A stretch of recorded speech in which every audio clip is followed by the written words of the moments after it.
அண்மை செய்தி. சென்னையில் அதிமுக பொதுச் செயலாளர் எடப்பாடி பழனிசாமியுடன் பாஜக மேலிட பொறுப்பாளர் பியூஷ் கோயல் தற்பொழுது சந்திக்க வருகை தந்திருக்கிறார். அதன் காட்சிகள் வெளியாகியிருக்கிறது. அண்மை செய்தியாக பார்த்துக் கொண்டிருக்கிறோம். இது குறித்த கூடுதல் விவரங்களை செய்தியாளர் சுரேஷ் வழங்க நாம் கேட்கலாம். வணக்கம் சுரேஷ், எதற்காக இந்த சந்திப்பு? கூடுதல் விவரங்கள். வணக்கம். சென்னை பசுமை வழிச்சாலையில் உள்ள எடப்பாடி பழனிசாமி இல்லத்தில் பாஜக தேர்தல் மேலிட பொறுப்பாளர் எடப்பாடி பழனிசாமி சந்திப்பதற்காக பியூஷ் கோயல் தற்போது அவருடைய இல்லத்திற்கு வருகை புரிந்திருக்கிறார். தமிழ்நாட்டில் அடுத்த மாதம் 23ஆம் தேதி ஒரே கட்டமாக சட்டமன்ற தேர்தல் என்பது நடைபெற இருக்கிறது. இந்த நிலையில்தான் தேசிய ஜனநாயக கூட்டணி நேற்று தொகுதி பங்கீடு பேச்சுவார்த்தை என்பது நடைபெற்றது. அதில் பாரதிய ஜனதா கட்சிக்கு 27 சட்டமன்ற தொகுதிகளிலும், பாட்டாளி மக்கள் கட்சி குறிப்பாக அன்புமணி தரப்புக்கு 18 சட்டமன்ற தொகுதிகளும், அமமுகவுக்கு 11 தொகுதிகளும் என்பது ஒதுக்கப்பட்டிருந்தது. இந்த நிலையில்தான் தற்போது எடப்பாடி பழனிசாமி இல்லத்திற்கு பியூஷ் கோயல் தற்போது வருகை புரிந்திருக்கிறார். குறிப்பாக பாரதிய ஜனதா கட்சிக்கு 27 தொகுதிகள் ஒதுக்கப்பட்ட உள்ள நிலையில் எந்தெந்த தொகுதிகள் குறித்தும் ஆலோசனை என்பது தற்போது நடைபெற்று வருகிறது.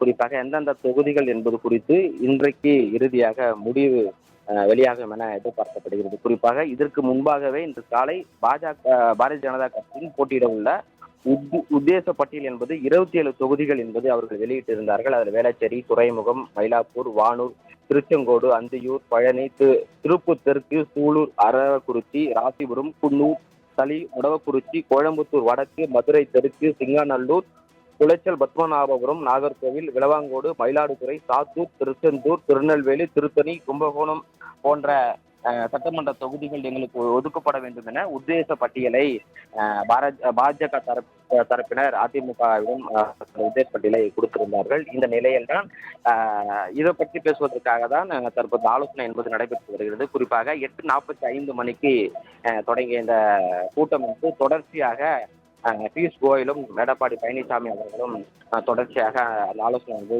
ஈடுபட்டு வருகிறார்கள். குறிப்பாக இன்றைக்குள் பாரதிய ஜனதா கட்சிக்கு எந்தெந்த தொகுதிகளில் அவர்கள் போட்டியிடுவார்கள் என வெளியாக என எதிர்பார்க்கப்படுகிறது. இதனைத் தொடர்ந்துதான் குறிப்பாக தற்போது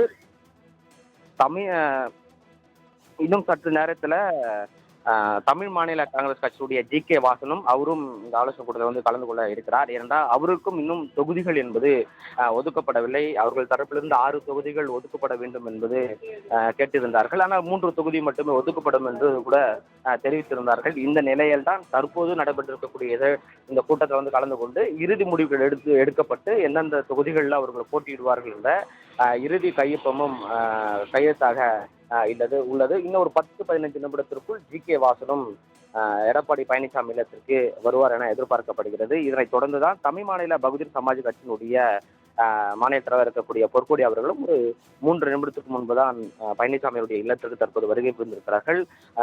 அவர்கள் இதற்கு முன்பாகவே ஒரு தொகுதிகள் என்பது எங்களுக்கு ஒதுக்கப்பட வேண்டும் என்ற வடசென்னை பகுதிகளில், பெரம்பூர் தொகுதிகளில் நாங்கள் வலிமையாக இருக்கிறோம். அதனால் அந்த தொகுதிகள் ஒதுக்கினால் நாங்கள் நிச்சயமாக வெற்றி பெறும் என்று கூட ஒரு தரப்பிலிருந்து சொல்லப்பட்டிருந்தது. அதன் எதிரொலியாகவே தற்போது எடப்பாடி பழனிசாமி சந்திப்பதற்காக பொற்கொடியும் வருகை புரிந்திருக்கிறார்கள். குறிப்பாக இந்த கூட்டம் என்பது இன்னும் ஒரு 45 நிமிடங்கள் நடைபெறும் என்றும் எதிர்பார்க்கப்படுகிறது. அது மட்டும் இல்லாமல் பாரதிய ஜனதா கட்சிக்கு இன்றைக்குள் இரவுக்குள் எந்தெந்த தொகுதிகள் அவர்கள் போட்டியிடப் போகிறார் என்பதும் அந்த பட்டியல் வெளியாகும் என எதிர்பார்க்கப்படுகிறது. உங்களுடைய விரிவான தகவல்களுக்கு நன்றி சுரேஷ்.